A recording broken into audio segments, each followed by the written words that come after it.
ইউরিদুনা লিইউতফিউ নূরাল্লাহি বিআফওয়াহিহিম ওয়াল্লাহু মুতিম্মু নূরিহি ওয়ালাউ কারিহাল কাফিরুন। আল্লাহ বলেন পৃথিবীর দুশমনরা চায় কোরআনের লাইটকে অফ করে দেওয়ার জন্য, ইসলামের বাতিকে নিভিয়ে দেওয়ার জন্য। পৃথিবীর সূচনা লগ্ন থেকে ইসলামের বিরুদ্ধে, কোরআনের বিরুদ্ধে ষড়যন্ত্র শুরু হয়েছে। আল্লাহ ডাক দেয়া কয়, এ কোরআনের লাইটের দায়িত্ব আমি আল্লাহ নিলাম। ইন্না নাহনু নাযালনা যিকরা ওয়া ইন্না লাহু লাহাফিজুন। আল্লাহ বলেন কোরআন আমি নাযিল করেছি, কোরআনের সংরক্ষণের দায়িত্ব আমি আল্লাহ নিলাম। কোন আসমানি কিতাবের হিফাজতের দায়িত্ব আমি আল্লাহ নেই নাই। কথা গোটা বিশ্বে যদি আপনি তালাশ করেন, অরিজিনাল তাওরাতের কোন নুসখা আপনি খুঁজে পাবেন না, বাইবেলের কোন কপি আপনি খুঁজে পাবেন। কোরআনে আল্লাহ কয় ইউহারিফুনা কিতাবাল্লাহ মিন বা'দি মা আকালুহু ওয়া হুম ইয়ালামুন। এরা ইচ্ছা করে আসমানি কিতাবগুলোর মধ্যে রদবদল ঘটাইছে। আল্লাহ ডাক দিয়া কয় ওইগুলোর হিফাজতের দায়িত্ব আমি নেই নাই। কোরআন আমি আল্লাহ নাজিল করেছি, কোরআনের সংরক্ষণের দায়িত্ব আমি আল্লাহ নিলাম। আল্লাহু আকবার বলেন। তাই কিয়ামত পর্যন্ত কোরআনের কোন আয়াত তো দূরের কথা, একটা জের জবর নক্তার পরিবর্তন করার ক্ষমতা পৃথিবীর কারণ। আল্লাহ বলেন এমন সূক্ষ্মভাবে আমি আল্লাহ কোরআনকে হাফেজে কোরআনের সিনার মধ্যে সংরক্ষণ করে দিয়েছি। বিশ্বের আধুনিক অস্ত্র দিয়ে, আধুনিক মেশিনারিজ দিয়ে যদি কেউ সিনার মধ্যে লাগাইয়া তালাশ করে রে কোরআনের কোনো অক্ষর পাওয়া যাবে? আরো জোরে বলেন না না। আল্লাহ ডাক দেয়া কয় সিনার মধ্যে আমি আল্লাহ 30 পারা কোরআনকে সংরক্ষণ করে দিলাম। গোটা বিশ্বের থেকে যদি কোরআনের কপিগুলো নাই হয়ে যায়, আল্লাহর কসম আমাদের এই সকল মাদ্রাসাগুলোর মধ্যে যারা হাফেজ হয়, 6 বছরের বাচ্চা হাফেজ, আমার নিজের হাতে পাগড়ি দিছি, সুবহানাল্লাহ। 8 বছরের বাচ্চা হাফেজ হয়, 10-12 বছরের বাচ্চা হাফেজ হয়। আল্লাহ কয় 30 পারা কোরআন আমি আল্লাহ তার সিনায় সংরক্ষণ করে দিলাম। যদি কোরআনের বাহ্যিক কপিগুলো শেষ করে দেওয়া হয়, একজন হাফেজকে ডাক দিয়া বলা, হাফেজ তাকিম আয় কোরআনে কারীমের তিলাওয়াত শুরু করে। ওই হাফেজ তাকরিম তিলাওয়াত শুরু করে দিবে কোরআনুল কারীমের সূরাতুল ফাতিহা থেকে নিয়ে সূরা নাস পর্যন্ত এক বৈঠকে তিলাওয়াত করবে। গোটা কোরআন পুনরায় পৃথিবীর মধ্যে জিন্দা হয়ে যাবে। কালামে জিন্দা কোরআনে হাকিম, হিকমতে ওলা জাওয়ালাস্ত খাদিম। এটা কার কালাম? আরো জোরে বলেন। হিজে কাসদার মুলকে ও আম্বাজনে, হিজে কাসদার মুলকে ও আম্বাজনে, কওলে ওরা লাহনে নে আওয়াজ নেই। এটা আল্লাহর কালাম। স্বয়ং আল্লাহ তার হিফাজতের দায়িত্ব নিয়েছেন। যারা এই কোরআনের পক্ষে থাকবে এরাই শান্তিতে থাকবে, বিরোধিতা যারা করবে তাদের কিছুদিন পর আর খুঁজে পাওয়া যাবে না। কথা বলেন ঠিক কিনা? এক সময় যারা বলতো ব্যাঙ্গের ছাতার মতো মাদ্রাসা গজাইছে, বাটি চালান দিয়ে এখন পাওয়া যাবে, কথা কয়। কিন্তু যাদেরকে বলতো ওরা আছে না নাই? ওলামায়ে কেরাম আছে না নাই? যদিও কিছুদিনের জন্য ওলামায়ে কেরামদেরকে লাল ঘরে ঢুকাইছে, আয়না ঘরে ঢুকাইছে, গুম খুন করছে। কথা বলেন ঠিক কিনা? আল্লাহ বলেন সবার করো, তোমরা যা রুহানি সন্তান, তোমাদের রুহানি পিতা হযরত ইব্রাহিম খলিলুল্লাহ, তাকেও তো ইন্টারন্যাশনাল হারামজাদা নমরুদ আগুনে ফেলাইছে। তোমরা যদি তারই রুহানি সন্তান হয়ে থাকো তাহলে তো কিছু বিপদ আপদ তোমাদের উপর আসবে। আম হাসিবতুম আন তাদখুলুল জান্নাহ ওয়ালাম্মা ইয়াতিকুম মাসালুল লাযীনা খালাউ মিন ক্বাবল, তোমরা কি মনে করছো আমার এই জান্নাতে তোমরা চলে যাবে আর তোমাদের উপরে কোনো বিপদ আপদ আসবে না? তা কোনোদিন হতে পারে না। ঠিক কিনা বলেন? এগুলো হলো সাময়িক পরীক্ষা। এক গ্রিক দেবীর বিরুদ্ধে আন্দোলন করার কারণে, একটা মূর্তির বিরুদ্ধে যে হাইকোর্টের সামনে শান্তির দেবী, ওলামায়ে কেরাম আন্দোলন করার কারণে হাজার হাজার ওলামায়ে কেরামদেরকে জেলখানায় ঢুকানো হয়েছে। ঠিক কিনা বলেন? আল্লাহ আলেমদের কি ডাক দিয়া বলেন, এ আলেম না না, টেনশনের কোনো কারণ নাই। ওই দিন বেশি দূরে নয় রে, যেদিন তোমরা একটা মূর্তির বিরুদ্ধে আন্দোলন করেছিলে, আমি আল্লাহ এমন দিন তোমাদের সামনে ঘটাবো যেদিন একদিনে গোটা বাংলাদেশের সমস্ত মূর্তি পরিষ্কার হয়ে যাবে। কথা বলেন ঠিক না? সময় লাগছে কয়দিন? মূর্তি আছে বাংলাদেশে, কথা কয় না। কে ঘটাইছেন? কুল জা আল হক ওয়া যাহাকাল বাতিল ইন্নাল বাতিলা কানা যাহুকা। বাতিল কিছুদিন মাথা চারা দিয়া উঠলো, পরবর্তীতে তার কোনো অস্তিত্ব খুঁজে পাওয়া যায় না। ঠিক কিনা বলে? আর কার বিরুদ্ধে তুমি স্লোগান উঠাও? যে কোরআনের দায়িত্ব স্বয়ং আল্লাহ নিয়েছেন। সলিমুল্লাহ কলিমুল্লাহ সুরুতালি কুরুতালি ফুৎকার দিয়ে নিবাই দিবে। কথা বলেন। আল্লাহ বলেন গোটা বিশ্ব মিলে কোরআনের বিরুদ্ধে যদি ষড়যন্ত্রে লিপ্ত হয়, আল্লাহ কয় না না, ওয়াল্লাহু মুতিম্মু নূরিহি ওয়ালাউ কারিহাল কাফিরুন। তোমরা চাও বা না চাও, আমার এই দ্বীনকে, ইসলামকে আমি কমপ্লিট করেই ছাড়ব। সুবহানাল্লাহ। এটা কোনো দুর্বল কিছু নয়। তোমাদের এই ষড়যন্ত্রে শেষ হয়ে যাবে। গোড়া অনেক মজবুত। রানা প্লাজা না যে কয়েকজন ধাক্কা দিয়ে ফেলাই দিব। তখনকার মগা চৌধুরী একজন মন্ত্রী ছিল, নাম কি? মগা চৌধুরী। কি নাম? কথা কয় না। মগা চৌধুরী এত বড় গুরুত্বপূর্ণ এক মন্ত্রী হয়া কয়েকজনই মিলে বিলিন্ডারে দিয়েছে, ধাক্কায় গেছে বইরা। চিন্তা করেন কি পরিমাণ বুদ্ধি তার। মনে করছে কওমি মাদ্রাসা রানা প্লাজার মতো ধাক্কা দিয়ে ফেলে দিবে। নো, গোটা বিশ্ব মিলে যদি ষড়যন্ত্র করে কওমি মাদ্রাসাকে বিদায় করতে পারবে না। কথা বলেন ঠিক কিনা? কারণ কওমি মাদ্রাসাগুলো এই রহিমাবাদ সহ বাঞ্চারামপুরের যত কওমি মাদ্রাসা আছে, গোটা বিশ্বের যত কওমি মাদ্রাসা আছে, সবগুলোর কানেকশন হলো দারুল উলুম দেওবন্দের সাথে। কথা কয় না। আর দেওবন্দের ভিত্তি স্থাপন কোনো সাধারণ মানুষ রাখেন।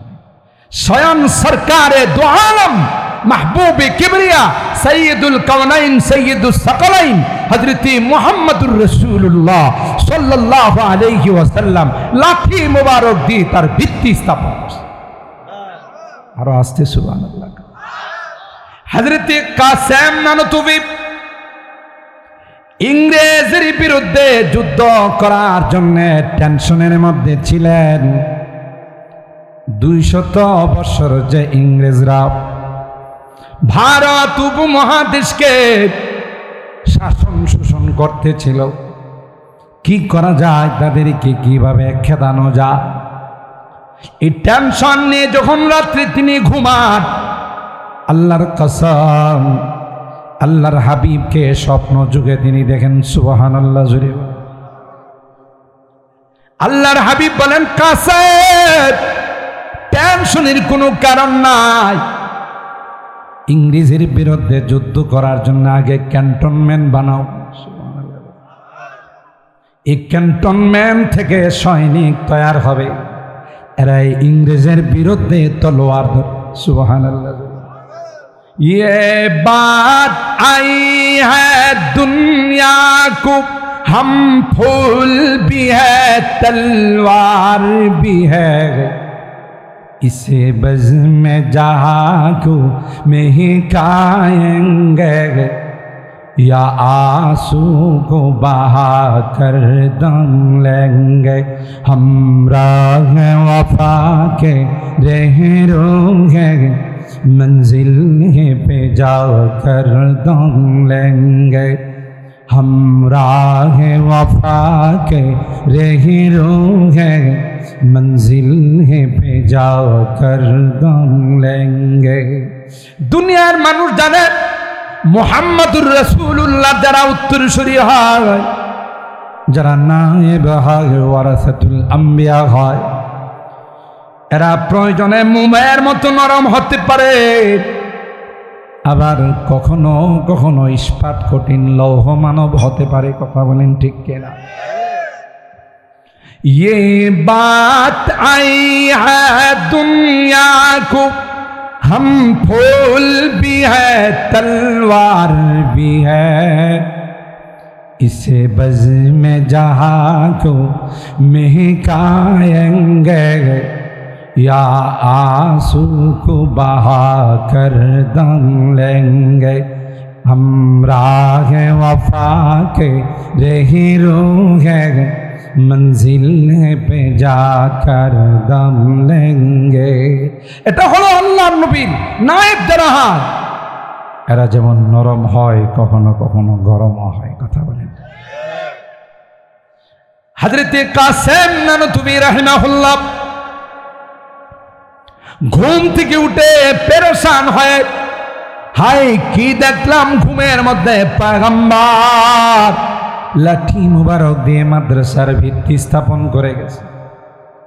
ঘুম থেকে সজাগ হয়ে নৌদারাতে যায়, এখনো সেই নৌদারা দেওবন্দের মধ্যে আছে। ওলামায়ে কেরাম যারা দেওবন্দে পড়েছেন তারা জানে, নৌদারাতে গিয়ে দেখে পয়গম্বর স্বপ্ন যুগে লাঠির দ্বারা যে দাগ দিয়ে গেছেন, আল্লাহর কসম এই দাগ এখনো মাটির থেকে মিশে না। खुद साक़ी कौसर ने राखी मई खाने की बुनियाद, साक़ी कौसर সরকারি দোয়া, নবী নিজে এটার ভিত্তি রাখছে। এটা রানা প্লাজা মনে করো না, ব্যঙ্গের ছাতা বইলা এটারে উড়াই দিই, জঙ্গিবাদ প্রজনন কেন্দ্র বলে এটাকে কটাক্ষ করবা, সন্ত্রাস বলে এটাকে কটাক্ষ করবা। নো, যারা সন্ত্রাস বলবে এরাই আসলে সন্ত্রাস। কথা বলেন ঠিক না? আল্লামা উলিপুরি রাহিমাহুল্লাহ বলে যে চোরের মায়ের বড় গলা, কথা কয় না। কিছুদিন পূর্বেও এই বাংলাদেশের আদালতের বিচারকরা আদালতে বসে বসে মন্তব্য করছে, যে মৌলবীরা ওয়াজ করে টাকা নেয়, দুদক কমিশনকে বসে তদন্ত করে তাদের বিরুদ্ধে ব্যবস্থা নেন, ইনকাম ট্যাক্স বসান। চিন্তা করছে মৌলবীরা ওয়াজ করে একটা গাড়ি নিয়ে আসে, যা কিছু দিয়ে গাড়ি খরচ দেওয়া হয়তো পকেটে কিছু থাকে, কিন্তু এই শকুনের কুদৃষ্টি পড়ছে আলেমুল আমাদের হাদিয়ার উপর। কথা বলে না? কারণ কি জানেন? হ্যাঁ যে কি পরিমাণ লুটপাট করছে এটা হ্যাঁ ছাড়া আর আল্লাহ ছাড়া কেউ জানে না। এই জন্য এই লুটপাট ঢাকা দেওয়ার জন্যে মৌলবীদের মধ্যে ইনকাম ট্যাক্স। আল্লাহ ডাক ডাকায় আলেমুল আমা, তোমরা ঘাবড়াবে না, তোমরা টেনশন করবেন। যে বিচারক এই রায় দিয়েছে, মন্তব্য করেছে, ওই দিন বেশি দূরে না, ওই বিচারক আত্মত্যাগ করে, ওই বিচারক আত্মগোপন করে দেশ থেকে পলাইতে যাবে। পরে নৌকার মধ্যে নৌকার মাঝিরা তার সাথে বন্ধুত্ব করে বলবেন, ব্যাগটা আমার হাতে দেন। মুরিদের বাড়িতে আমিনী রহমতুল্লাহ প্রায় ঘটনা বলতো, পিসাব গেছে বেড়াইতে, ঠিক না? তো মুরিদ বড় বাটপার টাইপের ছিল। কি ছিল? এরকমের কিছু মুরিদ থাকে না, বাটপার সিটার টাইপ। হুজুরের আগায় আনতে গিয়া হুজুরের যে আসল ব্যাগটা, যেটার মধ্যে পাতলা মাল আছে, হুজুর ব্যাগটা আমার হাতে দেন। হুজুর কই, বাবা এই ছোট ব্যাগে আমার। কই, হুজুর ব্যাগ নিয়ে আপনি যাবেন, তাহলে আমি কোন দিনের জন্য মুরিদ? আসলে টার্গেট হলো পাতলা মাল। তো যাই হোক, ঠিক আছে বাবা। তো হুজুরে একটা রুমে শোয়াই দিয়েছে। হুজুর অনেক কষ্ট করে জার্নি করে আসছে, একটু বিশ্রাম নেন। হ্যাঁ, আলাদা রুমে যায়, চেইন খুললা দেখে বাবারি বাবা, সুরমা কালারের নোট, সবুজ কালারের নোট, বুঝেন না? তো টাকা বাইর করে বাজারে গেছে। হুজুর আপনি ঘুমান, রাস্তা টাস্তা দিয়েছে, সর্বত্র সেই বাজার কারে কম, বলেন? অনেক আইটেম হুজুরের সামনে পেশ করছে খানাতে। হুজুর কই, বাবা তুমি কি পাগল হইছ? এই রূপচান্দা, এবারে গোল্ডেন চান্দা, কথা বলেন ঠিক কিনা, আরো যত যত আছে, এই বিভিন্ন রকমের মাছ, বিভিন্ন রকমের গোস্ত, বাবা তুমি কি জন্য এত আয়োজন করলো? মুরিদি কি জবাব দিতে? হুজুর এলো সব আপনার কেরামতি। বুঝলেন না কি কয়? হুজুর সব এটা আমার কিচ্ছু না, জান আমি কি কোনো কিছু করার মতো কোনো যোগ্যতা আছে? সব আপনার কেরামত। হুজুরে তো খুব খাইল আর দোয়া করলো, বাবা তুমি যে এত বড় হিম্মতওয়ালা, কলি যাওয়ার, এটাও আপনার কেরামত। খানার পরে মিষ্টান্ন কাকে কাকে বলে, আরে বাপরে, ফল ফ্রুট পুরা দস্তরখান, এত কিছু দিয়া খাওয়াইলা আবার এটিও আপনার কেরামত। এটিও কি আপনার কেরামত। এরপরে চা কফি সব কিছু খাওয়া হুজুরের যখন যাওয়ার টাইম হয়েছে, হুজুরের তো মনে মনে একটু টেনশন আছে, আল্লাহ জানে ওখানে কোনো হাত টাত দিয়েছে কিনা। হুজুর চলেন, আমি গাড়িতে উঠাই। আরে বাবা তুমি অনেক কষ্ট করছো, বাজার সদাই করছো, এখন আর হুজুর এটা কি হয়? সুন্নত হলো আগায়, জানে এখানে করলেই তো বিপদ, কথা কয় না। তো এই আগায়া দিয়া সিএনজিতে বা ট্যাক্সি কেবে উঠায়া, সিএনজির বলছি, ভাই তোমার ভাড়া কত? বলছে ভাড়া 500। ন আর 100 বকশিস দিয়া 600 দিলাম। হুজুর কোনো কষ্ট টষ্ট দিও না, সুন্দর করে নামাই দিও। হুজুর কই, ভাই তুই এটা কি করতেছ? কই, হুজুর যান। মুসাফার মধ্যে আবার দেখে চকচক চকচক কিছু নোট।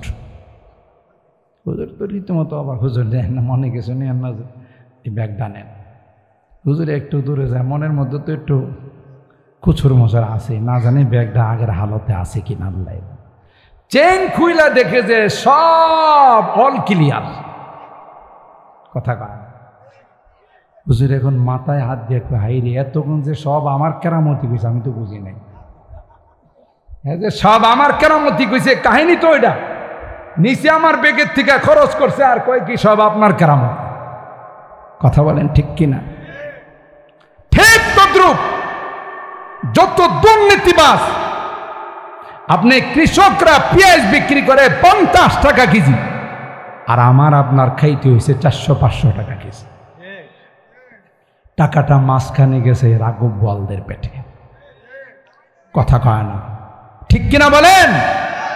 এই রাঘব বোয়ালদের পেটে গেছে চোরের মায়ের বড় গলা। হেজে এত কিছু কামাইতেছে, এটা ঢাকার জন্য আলেম ওলামাদের ওয়াজের মধ্যে ইনকাম ট্যাক্স বসানো দরকার, কথা বলেন ঠিক কিনা? এখন দেখা গেছে যে এক একটা পিউট তার যে পরিমাণ ইনকাম দেশের সাবেক প্রধানমন্ত্রী নিজেই বলছে, যেমন তার বাবা বলছিলেন দেশটার এত কষ্ট করে স্বাধীন করলাম, আশপাশে চুর ছাড়া কিছু পাইলাম না। কথা কয়, এত কম্বল বিদেশ থেকে আমার লেগে আইলো, একটা কম্বল আমি নিজেই পাইলাম না, তাহলে চুরের পরিমাণ কি ছিল? কথা বলেন ঠিক কিনা? এটা তো ওনার নিজের ভাষ্য। কথা বলেন ঠিক কিনা? ওই বিচারা যখন পলায়ন করতে চাইছে তখন কি করবে? কোন রকমে তো যান বাঁচাইতে কলা পাতা দেশ হইছে, ঠিক কিনা বলে? দাড়ি রাখা শুরু করছে। কথা কয় না। এরপরেও ওই দস্যুরা সব টাকা পয়সা রাইকা দেশের মাল দেশেই ফেরত দিলাম। কথা কয় না। আর দেশের মানুষও মনে করছে যে হারানো মানিক পাইছি। কথা কয় না। কি পাইছি? হারাই গেছিল, এই মানিকরা আল্লাহ মিলাই দিছে। কথা বলেন ঠিক কিনা? দেশের মানুষ মনে করছে যে হারানো মানিক পাইছে। সবাই ওখানে যার যার সাধ্য মতো অংশগ্রহণ করছে। সমস্যাটা হলো ইনকাম ট্যাক্স যেটা বসানোর কথা সে বলছিল, এটা তার নিচের অংশের মধ্যে বসছে। কথা কয় না। কোথায় বসছে? এই ইনকাম ট্যাক্স তার নিচের অংশের মধ্যে। আরো দুঃখজনক হলো সত্য, বেচারা দাড়ি রাখছিল, সুন্নতি দাড়ি, তারপরও কি পাইল না? রেহাই। কারণ একজন দাড়ি রাইখা যত আকাম কুকাম করছে, সেই দাড়িকে কেন্দ্র করে যত আকাম কুকাম করছে, লাস্টে যখন বিপদে পড়ছে সব পরিষ্কার। পাশে হের সাথে আর এক শাম, এই স্বামী কইছে আমারে ধরছেন, হেরে দেখেন না। কথা কয় না। হেরে দেখেন না, ওইটারে ধরেন। তো ওই বেড়ার দাড়ি সহি হাদিস মতো। কথা কয় না। কারণ হে সহি হাদিস ওয়ালাদের নেতা ছিল। কথা কয় না। একদল আছে না সহি হাদিস, বুখারী শরীফ বগলের নিচে নিয়ে ঘুরে আর সহি হাদিস আসি না। হাদিসওয়ালার ঘরের হাদিসওয়ালা হুজুররা 12-13 বছর 20 বছর 25 বছর পড়ায় সহি হাদিস চিনছে না, আর হে বাংলা বুখারী নিয়ে সহি হাদিস চিনে। কথা বলেন ঠিক কিনা? এগুলো প্রতারকের দল। কথা বলেন ঠিক কিনা? এর দাড়ি রাইখাও রেহাই পেল না, আরেকবার নতুন করে দাড়ি রাখছে, তাও মুক্তি পেল না। দুইটার কোনোটার মধ্যে দাড়ি রাখার সুন্নতের নিয়ত ছিল না। কথা বলেন ঠিক কিনা? আল্লাহ বলে এই কোরআনের বিরুদ্ধে, ইসলামের বিরুদ্ধে, আলেম ওলামাদের বিরুদ্ধে ষড়যন্ত্র করে বড় বড় শক্তি মহাশক্তিও পার পায় নাই, তোমরাও পার পাবে না। কথা বলেন ঠিক কিনা?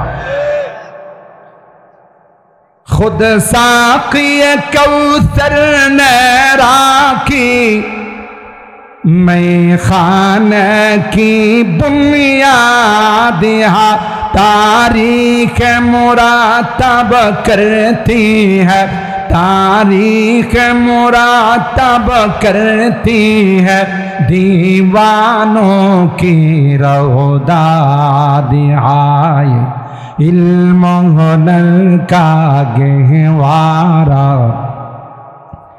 तारीख का वो से पारा है, हर फूल हाय के शोला है, हर शर्वा यहाँ मीनारा है। अल्लाहु अकबर। जो शम्अ यक़ीन रोशन है यहाँ, वो शम्अ हरम का परताव है। এখানে যে দিনের লাইট জ্বলতেছে, কোরআনের লাইট জ্বলতেছে, মনে করছো এটা তোমার মেড ইন বাংলাদেশ। এটা হলো মেড ইন রওজায়ে পাক। মেড ইন রওজায়ে পাক। এই মাদ্রাসাগুলোর কানেকশন হলো রওজায়ে পাকের সঙ্গে, রওজায়ে পাকের কানেকশন হলো আরশে আজিমের সঙ্গে। আরো আসতে সুবহানাল্লাহ। जो शम्अ यक़ीन रोशन है यहाँ, वो शम्अ हरम का परताव है, इस बज़्म वलीउल्लाही में इस बज़्म वलीउल्लाही में तनवीर नबुव्वत की जो है, इल्म हुनर का गहवारा, तारीख का गौशे पारा है। अल्लाहु আকবার। সুতরাং এই লাইট আল্লাহ জ্বালাইছে, এর সঙ্গে যাদের সুসম্পর্ক থাকবে দুনিয়াতেও ভালো থাকবে, পরকালও ভালো থাকবে। ঠিক কিনা?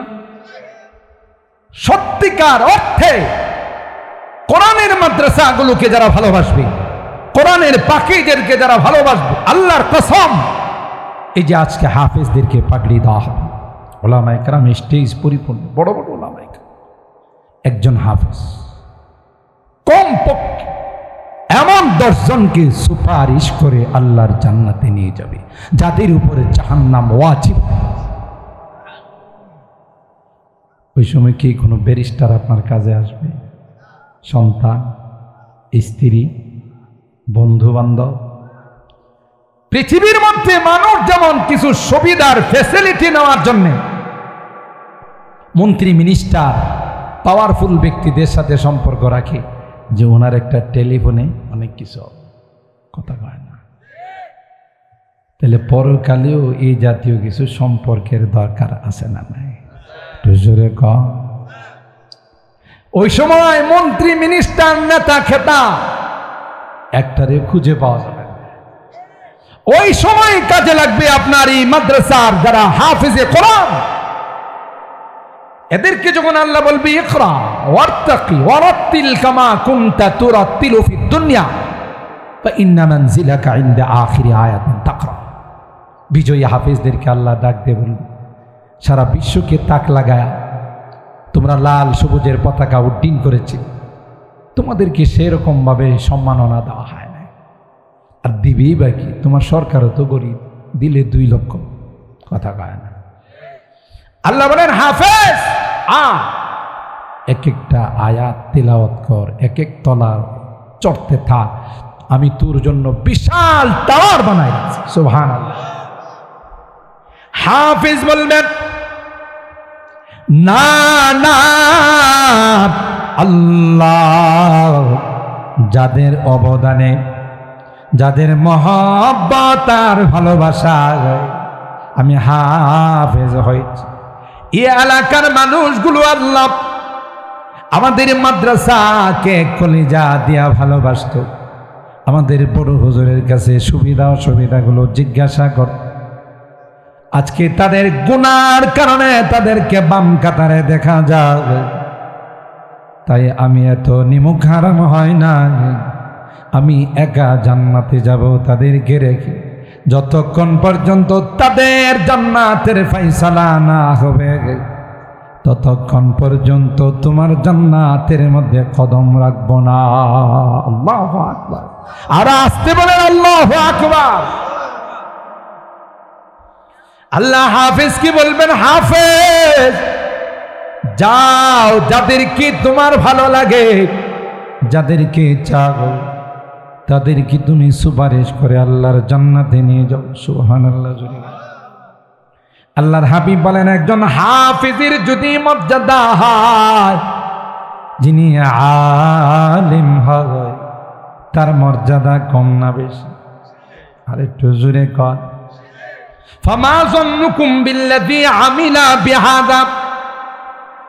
আল্লাহর হাবিব বলেন, যিনি আলেম হলেন না না, ওই আলেমের 10 জন 20 জন নয়, ঠিক কিনা বলেন? আলেম যত ইচ্ছা, তার জন্য কোনো সংখ্যা নাই, যত ইচ্ছা তত সুপারিশ করে আল্লাহর জান্নাতের মেহমান বানাই দিবে। এ ভাই, শেষ কথা বলে যায়, দুনিয়ার আদালতে যদি কেউ আসামি হয়, কাঠগড়ায় দাঁড়ায়, তার পক্ষে ব্যারিস্টারি করার জন্য, ওয়াকালতি করার জন্য ওকিল দাঁড়ায় না দাঁড়ায়? আরো জোরে বলে, আমার মক্কেল রাজনৈতিক প্রতিহিংসার শিকার, আমার মক্কেল নির্দোষ, আল্লাহ কিয়ামতের কঠিন ময়দানে ইনসাফের আদালত কায়েম করবে। আল্লাহর আদালতে কোনো রকমের বান্ডিলের বিনিময় চলবে না। আল্লাহর আদালতে কোনো রকমের দুই নাম্বারই হবে না। আল্লাহ বলেন ওয়ানাদউল মাওয়াজিনাল কিসতা লিয়াউমিল কিয়ামা ফালা তুযলামু নাফসুন শাইআ ওয়া ইন কানা মিসকালা হাববাতিন মিন খারদালিন আতাইনা বিহা ওয়া কাফা বিনা হাসিবিন। আল্লাহ বলেন দুনিয়ার মানুষ, দুনিয়ার আদালতের মধ্যে তো দুই নাম্বারই হয়, যাকে তাকে ফাঁসির কাস্টে ঝুলায়, কথা কয় না, যা তার বিরুদ্ধে যাবজ্জীবন রায় দিয়ে।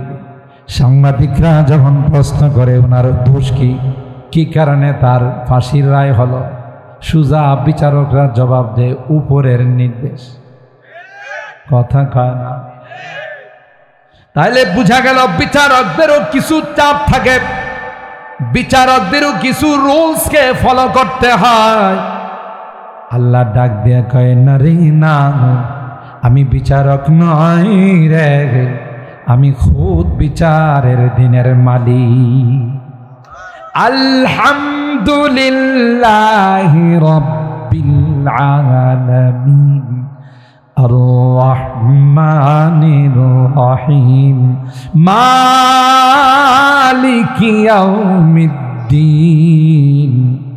আল্লাহ কয় আমি বিচারক নই, বিচারে দিনের মালিক হলাম আমি আল্লাহ। তাহলে যিনি মালিক তার উপরে কোনো চাপ আছে? জোরে কয়। বিচারকের ইজলাসে আল্লাহ বসবেন, অপরাধীরা আল্লাহর আদালতের কাঠগড়ায় আসামি হয়ে দাঁড়াবে। যারা দুনিয়াতে আল্লাহর কালামকে ভালোবাসে, সুবহানাল্লাহ বলে, যারা দুনিয়াতে আল্লাহর হুকুমকে পালন করছে, রোজা রাখছে, নামাজ পড়ছে, আল্লাহর কসম, এরা যখন আল্লাহর আদালতের আসামি হয়ে যায়, দুইটা ব্যারিস্টার ওকিল আল্লাহর সঙ্গে মুখ করবে। আরো আসছে সুবহানাল্লাহ কম। আসিয়াম ওয়াল কুরআন ইয়াশফাআনি লিল আবদ। রোজার কুরআন আল্লাহর আদালতের ব্যারিস্টার হবে। আল্লাহু আকবার বলেন। ইয়াকুলুল কুরআন আই রাব্বি মানাতুহুন নাওমা বিল্লাইল। কোরআন ডাক দিয়া বলবে আল্লাহ, এই রাত্রের বেলায় এই এলাকার মানুষগুলোকে ঘুমাইতে দেই নাই। গ্রামগঞ্জের মানুষ এশার নামাজ পড়াই ঘুমাই যায়, কিন্তু আজকে মাহফিলের দিন আল্লামা হাসান জামিল সাহেব আসবে। কথা বলেন ঠিক কিনা? যেমন মানুষটা হাসান, আবার তার সাথে লাগাইছে জামিল, কথা গান, বয়ানও সেরকম সুন্দর, তিলাওয়াতের কথা তো আর বলাই লাগে না, কথা গান। হাসান জামিল সাহেবের বয়ান শোনার জন্য, আখিরি মুনাজাতে অংশগ্রহণ করার জন্য তোমার কালামের মহব্বত আর ভালোবাসা নিয়া রাত্রে ঘুমাই না, রাত 12টা-1টা পর্যন্ত জেগে এরা বয়ান শুনছে। আল্লাহ, আজকে গুনার কারণে তোমার আদালতের আসামি হয়ে গেছে। যতক্ষণ পর্যন্ত আল্লাহ তোমার এই বান্দাকে তুমি খালাস না করবা, জাহান্নাম থেকে মুক্তির ফাইসালা না দিবা, ততক্ষণ পর্যন্ত তোমার আদালত ছেড়ে যাব না। বিপদের দিন এই জাতীয় ব্যারিস্টারের দরকার আছে, কথা কয় না। আরেকজন ব্যারিস্টার বলবে আল্লাহ আমারও কিছু বক্তব্য আছে। আয় রব্বি মানাতুহু তাআম ওয়াশ-শাহাওয়াতি বিন-নাহার। দিনের বেলায় সব কিছু থাকার পরও খাইতে দেই নাই, কথা কয়। সুতরাং আজকে আমারও কিছু সুপারিশ আছে। আল্লাহ তোমার এই বান্দাকে যতক্ষণ পর্যন্ত জাহান্নাম থেকে মুক্ত করে জান্নাতের ফায়সালা না দিবা, ততক্ষণ পর্যন্ত তোমার আদালত ছেড়ে যাব না। তাইলে কোরআনের সাথে সম্পর্ক রাখলে সুপারিশ করবে, না না রাখলে? আরো জোরে কান। কোরআনের পক্ষে থাকলে না বিপক্ষে গেলে? যারা কোরআনের পক্ষে ছিল ইতিহাসের পাতা খুলে দেখুন, গোটা বিশ্ব তাদের নাম স্বর্ণাক্ষরে লিখে রাখে। আর যারাই কোরআনের বিরুদ্ধে গেছে, কপালে জুতার হাদিয়া ছাড়া কিছু মিলে নাই, কথা কয় না। তাই অতীত বলে এখনো যারা কোরআনের পক্ষে থাকবে, কোরআনের মাদ্রাসার পক্ষে থাকবে, কোরআনওয়ালাদেরকে কলিজা দিয়া ভালোবাসবে, এরা দুনিয়াতেও সফল কাম, পরকালেও সফল কাম। কথা বলেন ঠিক না বেটি? সম্মানিত সুধী, আর আলোচনা দীর্ঘায়িত করব না। তাই কোরআনে কারীমের যে আয়াতে কারীমা তিলাওয়াত করেছে, ওখানে আল্লাহ তাই বলে সবচেয়ে বেশি মর্যাদাওয়ালা বানাইছি আমি ঈমানদারদেরকে। সুবহানাল্লাহ। ওয়াল্লাযীনা উতুল ইলমা দারাজাত। উলামায়ে কেরাম জানেন তাখসিস বাদা তামিম। এমনি তো সবাই ঈমানদার, ঈমানদারের মর্যাদা আল্লাহ বাড়িয়ে দিয়েছেন। আবার তাখসিস করে আল্লাহ বললেন ওয়াল্লাযীনা উতুল ইলমা দারাজাত। যারা ইলম ওয়ালা, ইলমে ওয়াহী যারা অর্জন করছে, মিয়া সাহেব আমিনী রহমাতুল্লাহ আলাইহি, মিয়া সাহেব আলেম ওলামাদেরকে দুর্বল মনে করেন না, টুপির নিচে বারুদ আছে। সুবহানাল্লাহ। কালকে কয়েন, কালকে কয়েন, টুপির নিচে কি আছে? বারুদ আছে। সূরা নামলের পুরা ঘটনা পড়ে দেখুন। সুলাইমান পয়গম্বর যখন বিলকিসের সিংহাসনটা উপস্থিত করার জন্য আবদার পেশ করেছিল, একটা ইফরিতুম মিনাল জিন, শক্তিশালী একটা জিন বলছিল আমি পারব। সুবহানাল্লাহ। সুলাইমান পয়গম্বর বলছিলেন সময় ক্বাবলা আন তাকুমা মিন মাকামিক, আপনি বসার থেকে দাঁড়াইতে যে সময়টুকুন লাগবে, এর আগেই সাবা রাষ্ট্রের থেকে অবিকল যেভাবে সেট আপ দেয়। আমি সিংহাসনের বর্ণনাটা আর আজকে দিলাম না, সব বর্ণনা একদিন দিলে পরের বছর দাওয়াত দিবে না, কিছু থাক, কথা কান। তো এই সিংহাসনটা কি কে নিয়ে আসতে পারে? ইফরিতুম মিনাল জিন বললেন আমি পারব। সময় এত, তোমার মতো কি আমি অবসর না, দাঁড়াইতে বসতে এত সময় আমার কাছে নাই, এর আগে কে উপস্থিত করতে পারে? সুবহানাল্লাহ। আপনাদের এই এলাকায়, বাঞ্চারামপুর এলাকায়, মরিচা গান্ধী এলাকায় বসতে আর দাঁড়াইতে কমপক্ষে 2 ঘন্টা সময় লাগে, কথা কয় না? এর আগে পারা যায়। কিন্তু সুলাইমান পয়গম্বর বলেন এই আমার কাছে কি নাই, এত সময় নাই। একজন আলেম, কওমি আলেম, ইলমে ওয়াহীর হামিল, বাহক, قال الذي عنده علم من الكتاب, আল্লাহু আকবার।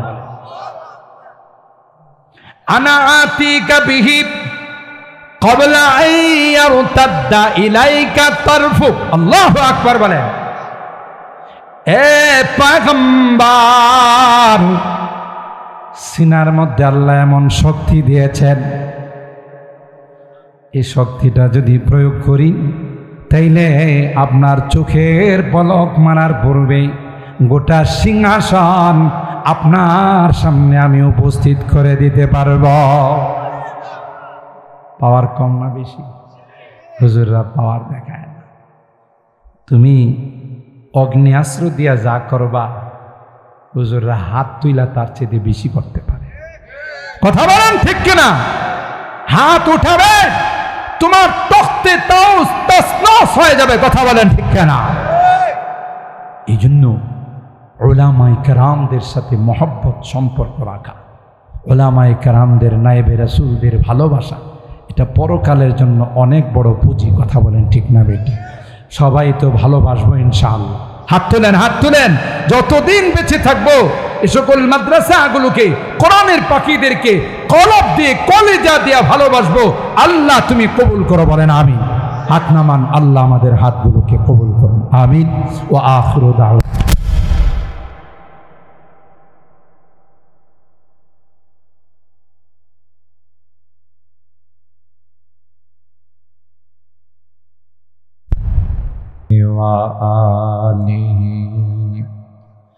اللهم صل وسلم دائما أبدا على حبيبك خير الخلق كلهم الحمد لله ثم الحمد لله রহিমাবাদ দারুল উলুম হাফিজিয়া ইসলামিয়া মাদ্রাসা ও এতিমখানা মরিচা কান্দি বাঞ্চারামপুর ব্রাহ্মণবাড়িয়া এর উদ্যোগে হাফেজ ছাত্রদের পাগড়ি প্রদান উপলক্ষে আয়োজিত 39তম ওয়াজ মাহফিলের সম্মানিত সদর আলহাজ গোলাম আখতার ইকবাল সাহেব সভাপতি অত্র মাদ্রাসা। আজকের মাহফিলের যিনি মধ্যমণি, কিছুক্ষণের মধ্যেই আমাদের মাঝে তিনি তশরিফ আনবেন। শেখুল হাদিস হযরতুল আল্লামা শেখ হাসান জামিল সাহেব দামাত বারাকাতুহুম। উপস্থিত আছেন উদীয়মান তরুণ আলেমে দ্বীন মুফতি হাবিবুল্লাহ সুলাইমান, হযরতে উলামায়ে কেরাম, বেরাদারানি ইসলাম, পর্দার আড়ালের মা ও বোনেরা, আল্লাহ পাকের দরবারে লাখো কোটি শুকরিয়া যে রব্বে কায়নাত অগণিত অসংখ্য মানুষ থেকে নির্বাচিত করে আমাদের কিছু মানুষকে এশার নামাজ জামাতের সাথে আদায় করে একটি জান্নাতি বরকতি কোরআনী মাহফিলে আসার বসার তৌফিক দান করেছেন। এই জন্যে অন্তরের অন্তঃস্থল থেকে কালিমাতু শুকর আদায় করে জোরে সোরে বলি আলহামদুলিল্লাহ। যেই পরিমাণ মানুষ আমি রাস্তাতে দোকানপাটে দেখে আসছি, আমার ধারণা সবাই চলে আসলে প্যান্ডেলে জায়গা হবে। কি বলেন? আজকের এই আয়োজন, এত বড় প্যান্ডেল, এত সুন্দর আয়োজন, এটি কি দোকানপাট থেকে জিনিস কেনার জন্য? বলেন। শয়তান ধোঁকা দিয়ে আমাদেরকে এই সকল দোকানপাটের মধ্যে আমাদের সময় নষ্ট করতেছে। কারণ মাহফিলে আসার পর যদি কোনো একটা কথা শুনে কাহারও দিলের মধ্যে চেঞ্জিং চলে আসে, পরিবর্তন চলে আসে, তাতে শয়তানের লাভ না লস? জোরে কন। এই জন্য কোনো না কোনো অজুহাত শয়তান মানুষগুলোকে কোরআনের মাহফিলে আসতে দিচ্ছে না। বলুন তো দেখি, শয়তান আমাদের বন্ধু না দুশমন? তা আমরা কি তার সঙ্গে মিতালিজনক আচরণ করব? বন্ধুত্বজনক আচরণ করব? শয়তানের গালে জুতা মেরে, লাঠি মেরে আমাদের উচিত হবে প্যান্ডেলের মধ্যে চলে আসা, ঠিক কিনা বলে? তাইলে শয়তানের উচিত শিক্ষা। আল্লাহ আমাদের সকলকে এই জান্নাতি মাহফিলে আসার তৌফিক দান করুন। সম্মানিত সুধী, কোরআনুল কারীমের সূরা আল মুজাদালা এর 11 নম্বর আয়াতের অংশ বিশেষ আপনাদের খিদমতে আমি তেলাওয়াত করেছি। সরকারে দু আলম, মাহবুবে কিবরিয়া, সৈয়দুল কাউনাইন, সৈয়দুল সাকালাইন, হযরতে মুহাম্মদুর রাসূলুল্লাহ সাল্লাল্লাহু তাআলা আলাইহি ওয়াসাল্লাম অসংখ্য হাদিস থেকে ছোট্ট একখানা হাদিস পাঠ আজকের পোস্টারের মধ্যে দেওয়া আছে। হাফেজ ছাত্রদের পাগড়ি প্রদান উপলক্ষে আজকের এই মাহফিলের আয়োজন। এটা যে এলাকাবাসীর জন্য কত খুশির বিষয়, কথা কন ঠিক কিনা?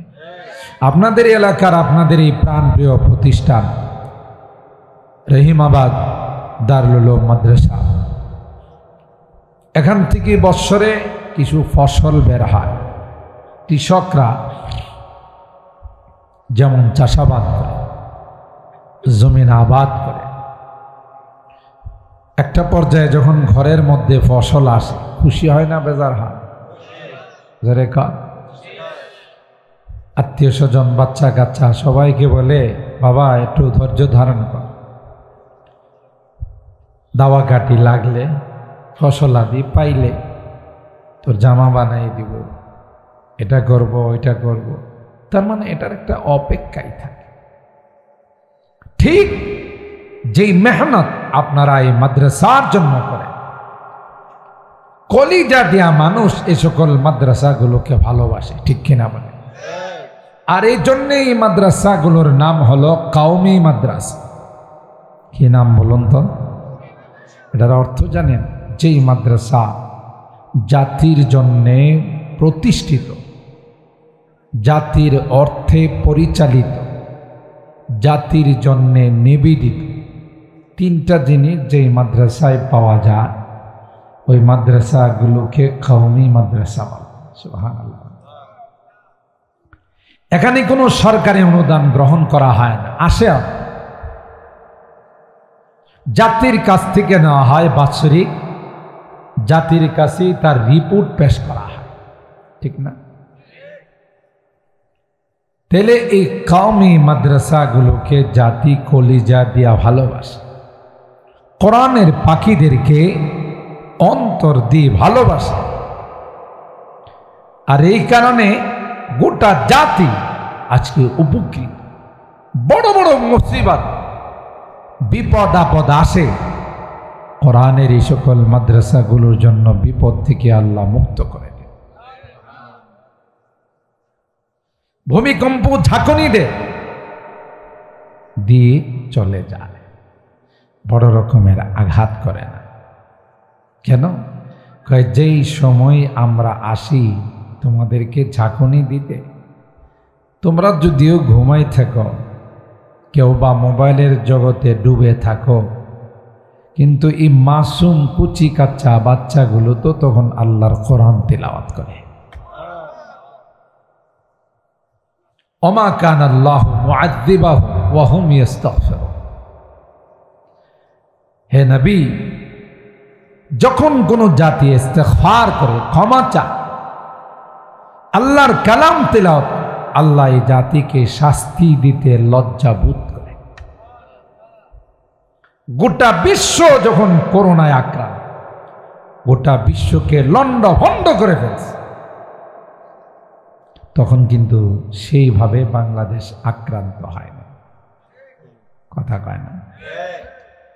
আমাদের কাছে মনে হয় অত্যাধুনিক ওষুধপত্র যন্ত্রপাতি অনেক বেশি, অন্যান্য উন্নত রাষ্ট্রে নাই। যারাই একটু আধুনিক হইতে চাইছে, যারাই একটু নিজেদেরকে মডারেট বানায়া গ্লাসের ভিতরে ঢুকছে, দেখা গেছে করোনা হেগই নিয়ে গেছে। কথা কয় না? এরা মনে করছিল কয়েকটা মাস্ক লাগায়া, পিপিএ লাগায়া, হ্যান্ড গ্লাভস লাগায়া, বারবার স্যানিটাইজার ব্যবহার করে করোনার থেকে রক্ষা পাবে। কিন্তু আল্লাহ দেখাই দিল যে আমার নবীর পানি সত্য, লা আদওয়া ওয়ালা তিয়ারাতা ওয়ালা হামাতা ওয়ালা সাফার। ছোঁয়াছে বলতে ইসলামী কিচ্ছু নেই। মালিকের অর্ডার হবে আক্রান্ত হবে, অর্ডার না হলে আক্রান্ত হবে। এই আমাদের এই মাদ্রাসাগুলো করোনার ভিতরে বিশেষ করে হিফজখানা মক্তবগুলো খোলা ছিল। একটা মিডিয়াতেও কোনো রিপোর্ট পাবেন না যে বাঞ্চারামপুরের কোনো একটা মাদ্রাসার হাফিজ হিফজখানার ছাত্ররা করোনায় আক্রান্ত হয়েছে। ওরা মনে খুব ডিস্টেন্স মাইনা চলছে, দূরত্ব বজায় রাখছে। পোলা ভাই এগুলো এক জায়গাতে শোয়া দিলে হাফ কিলোমিটার গড়াগড়ি করতে থাকে। কথা কয় না? এক জায়গায় শুয়ে থাকে বাচ্চা মানুষ, কিসের কি ডিস্টেন্স, কিসের কি দূরত্ব বজায় রাখে। একজন কোরআনের পাখিও করোনাতে আক্রান্ত হয়। বস্তিতে যারা বসবাস করছে এরা বোধহয় দূরত্ব বজায় রাখছে। একটা ছোট ঘরের মধ্যে 8 জন 10 জন কোন রকমের গাদাগাদি করে মিনার ময়দানের মতো আধা, কথা কয় না, আধা হাত জায়গার মধ্যে থাকে। ওখানেও করোনা চায় না। করোনা গেছে দেখা বাইসা ভিআইপি, সিআইপি, ভিআইপি, ঠিক না? ওই দিনে যায় ধরছে। তো এই ভিআইপিরা বলে করোনারে মাদ্রাসায় যেতে পারিস না, এনে পোলাপাইন গাদাগাদি করে শুয়ে থাকে। করোনা কি কই জানেন? ওখানে যাইতে গেলে বারান্দায় লেখা থাকে প্রবেশ নিষেধ। সুবহানাল্লাহ কইবেন না? বস্তিতে যাইতে পারিস না, ওখানে তো কোনো নিরাপত্তার বালাই নাই। কই স্যার, বস্তিতে যারা বসবাস করে এরা নিম্ন শ্রেণীর মানুষ, আর আমরা তো ভিআইপি। ভিআইপিকে চিনে, এই জন্য ওদের কাছে গেলে আমাদের প্রেস্টিজ থাকে না, তাই আপনাদেরকে পয়সা নিলাম। কথা কয় না। আল্লাহ নবীর হাদিসের বাণী সত্য। যারা বিশ্বাস করে একজনের কাছে গেলে আরেকজন আক্রান্ত হবে, ওদের ঈমানের মধ্যে দুর্বলতা চলে আসে। আর যারা বলে আল্লাহর গোলাম, করোনাও আল্লাহর গোলাম, আসমানি জমিনে বিপদ আপদ আল্লাহর গোলাম, আল্লাহর হুকুম না হলে আমি আক্রান্ত হব না, ওরাই সঠিক, ওরাই নিরাপদে পৃথিবীতে বসবাস। ঈমান দুনিয়ার থেকে তারা বিদায় নিতে পারে। তাইলে বোঝা গেল এই সকল মাদ্রাসাগুলো যে শুধুই পরকালীন উপকারী তা নয়, ইহকালীনও দুই জায়গায়, দুই কালীনই এগুলো উপকারী। দেখেন না, আমি অনেক বয়ানে বলি, এক শ্রেণীর লোক আছে যারা আমাদের কওমি ওলামা কেরামদেরকে ওয়াহাবি কয়, যদিও বাঞ্চারামপুরে নাই, অন্য এলাকায় আছে। হ্যাঁ, আরো বেশি মুরব্বী কয়, আরো বেশি। আমাদের কি কয়? এটা অনেক দামি শব্দ। এরা যেই কথাটা বলে এটা অন্তর দিয়া বলে। আপনারা রাগ করেন না, আমরা ওলামায়ে কেরাম কেউ রাগ করেন না, এটা অনেক সুন্দর একটা শব্দ। ওয়াহাব আল্লাহর সিফাতি নাম। কি নাম? ওয়াহাব কার নাম? আর ইয়াটা হইল ইয়া নিসবতি। তো এরা ভালো করে জানে আমরা শুধুই 12ই রবিউল আউয়ালে যে নাচানাচি করি, শুধু একদিনই তো আশেকে রাসূল হলে চলবে না। এরা হলো গোটা 12 মাস আশেকে রাসূল। এদের সম্পর্ক হলো সরাসরি আল্লাহর সাথে। এই জন্য আমাদেরকে বলে ওয়াহাবি, মানে আল্লাহর সাথে তাদের সম্পর্ক, ওয়াহাবের সাথে তাদের সম্পর্ক। ঠিক কিনা? আর যদি এটার উর্দু ভাষা নেন, আরবি বাদ দিয়া, আরো সুন্দর। এটার অর্থ কি জানেন? ইয়াহাবি, ওয়াহাবি। অর্থাৎ এরা দুনিয়াতেও সফল কাম, পরকালেও সফল কাম। এটার অর্থ হলো ওয়াহাবি। কথা বলেন ঠিক না? ইয়াহাবি, ওয়াহাবি, ঠিক না? যারা কোরআনের বিরুদ্ধে কথা বলে, ইসলামের বিরুদ্ধে তাদের কলম চলে। একটা সময় স্লোগান ছিল, মাদ্রাসায় পড়ায়, মাদ্রাসায় পড়ালে ভাত পাবে না। ঠিক না? যদি কোনো জেন্টলম্যান চিনেন তো, যার যত উচ্চ শিক্ষা হবে দেখবেন এর কাপড় নিচের থেকে উপরের দিকে ওঠা শুরু হয়। কাপড় আর হাঁটুর নিচে থাকে না, হাঁটুর। তাহলে বুঝতে হবে আরো আরো আরো পরিচয় আছে। যখন দেখবেন যে হে কোনোদিন বয়সা পেশাব করে না, খাড়ায়া পেশাব করে, কথা বলেন ঠিক কিনা, তাহলে বুঝতে হবে উনি অনেক উচ্চ শিক্ষিত। ঠিক না? এরাই মাদ্রাসা থেকে বঞ্চিত করার জন্য কথা এক সময় বলে বেড়াইতো, তোমার পোলাটারে মাদ্রাসায় দিস, আহারে ভাত পাবে না খায়া। আল্লাহর কসম করে বলতে পারে, গোটা দেশে যত চুরি ডাকাতি হয়, রাহাজানি হয়, হাইজাক হয়, একটা মাদ্রাসার ছাত্র আলেম খুঁজে পাওয়া যাবে না। বড় বড় ডিগ্রিওয়ালারা কথা কয় না। আমি নিজে তার প্রমাণ। একবার ঢাকা ভার্সিটি থেকে আমি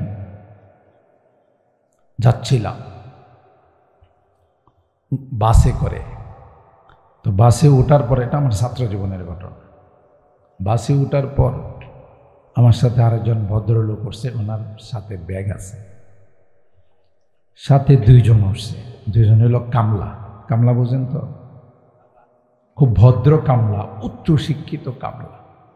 তো যে ব্যবসায়ীকে টার্গেট করে এরা উঠছে, ব্যবসায়ী ইচ্ছা করে সিএনজি নেয় নাই, প্রাইভেট নেয় না, কারণ প্রাইভেট নিলে ডাকাতে ধরতে পারে, কিন্তু ওরা ওখান থেকে ওনাকে টার্গেট করছে। আমি তো পাশে, আমি তো টার্গেট না। বলতেছে স্যার যা আছে দিয়া ফেলা, খুব ভদ্রতার সাথে বলতেছে, আপনিও শিক্ষিত আমরাও শিক্ষিত, এখানে যদি আপনি উচ্চবাচ্য করেন এটা কিন্তু শিক্ষার জন্য বেমানা। আপনি যে একজন শিক্ষিত মানুষ উচ্চবাচ্য করলে একটা অশিক্ষিতের পরিচয় দিলেন। আমরা শিক্ষিত, এখানে কেউ যেন বুঝতে না পারে, স্মুথলি যেন আমাদের কাজগুলো হয়ে যায়, তো দিয়ে দেন। এই বেচারা এবারে আরেকজনে একটু চাপ দিয়া কইতেছে স্যার একটু শক্ত কিছু লাগছে আপনার গায়ে। কাহা এটা কিন্তু টুস, এটা কি টুস বুঝেন তো, পকেটের মধ্যে ঢুকাই রাখা যায়, সময় মতো খুইল্লা মারা যায়।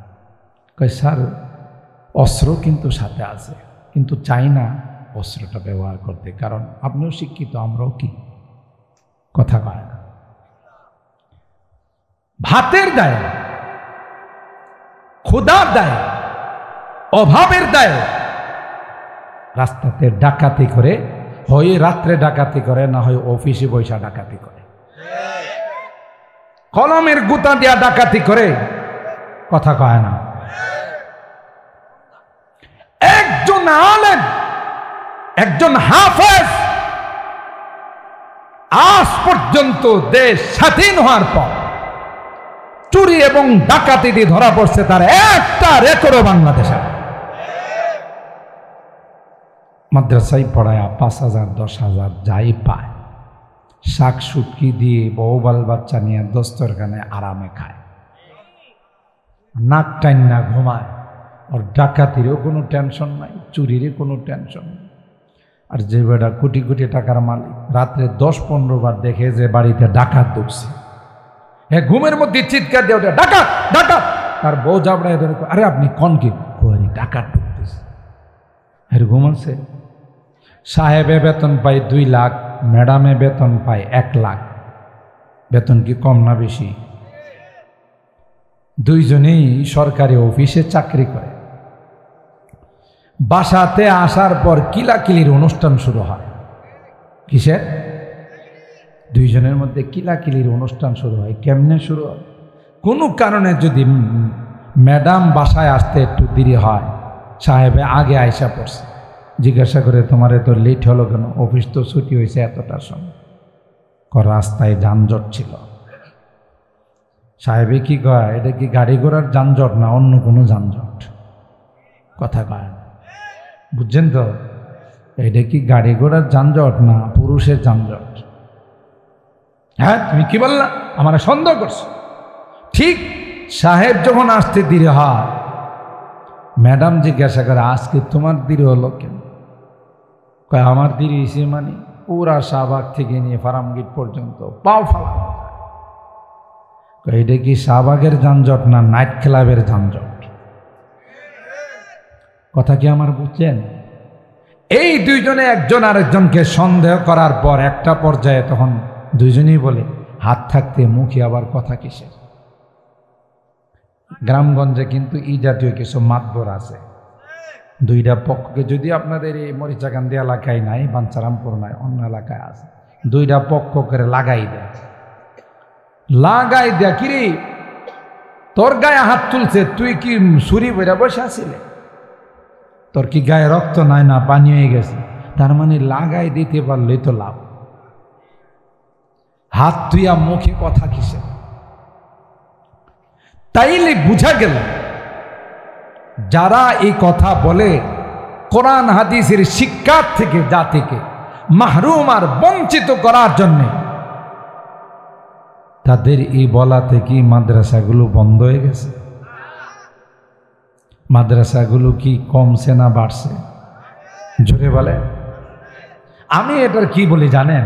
আমার আবার ব্যাখ্যাটা একটু ভিন্ন। ওলামায়ে কেরাম আছে যারা বলে যে মাদ্রাসায় পড়লে ভাত পাওয়া যায় না, একবারে 100% সঠিক কথা। যেমন আমি একজন মাদ্রাসা পড়ো, আমার মতো এই বড় হুজুররা, এই মাদ্রাসার মোহতামিম সাহেব সহ আরও অনেক বড় বড় হুজুররা আছে, মাদ্রাসায় পড়া দেখছি আসলে কথা ঠিক। যার বাড়িতে হুজুরকে দাওয়াত দেওয়া হয় কি অল্প হলো পোলাও পাকায়, কথা কয় না, চিকন চাউল দিয়ে সুন্দর করে মশলা দিয়ে পোলাও পাকায়। তো প্রথমে পোলাওয়ের বলটা দেয়, হুজুর একটু পোলাও। হুজুরকে আমার গ্যাস্ট্রিকের সমস্যা করে, হুজুর অনেক কষ্ট করে আপনার জন্য হুজুর চিকন চাউল নিয়ে আসছি, একটু হলে খান। তখন আমি চিন্তা করি, আরে ওই বাটা যে কইছিল যে মাদ্রাসায় পড়লে ভাত পাওয়া যায় না, কি পাওয়া যায়, কথা কয় না, পোলাও পাকা যায়। সাদা ভাত যদি আপনি খাইতেও চান, বাড়িওয়ালা সাহেবে দাওয়াত বিভিন্ন আইটেমের তরকারি, নদীর মাছ, মুরগি, খাসি, গরু, কবুতর, বিভিন্ন আইটেম পাকায় সামনে নেয়। হুজুর আপনি কিন্তু কিছু কোয়েন টোয়েন না, আপনি কিন্তু চামচে হাত লাগায় না, এক পিস করে দিতে দিতে 10-15 আইটেমের যখন ভাতের উপরে তরকারি দেওয়া যায়, মানে দেওয়া হয়, তখন কি আর ভাত দেখা যায়? তখন আমার মনে পড়ে, বড় তো কথা ঠিকই কইছিল যে মাদ্রাসায় পড়লে ভাত পাওয়া যায় না, শুধু তরকারি আর তরকারি পাওয়া, কথা কয় না।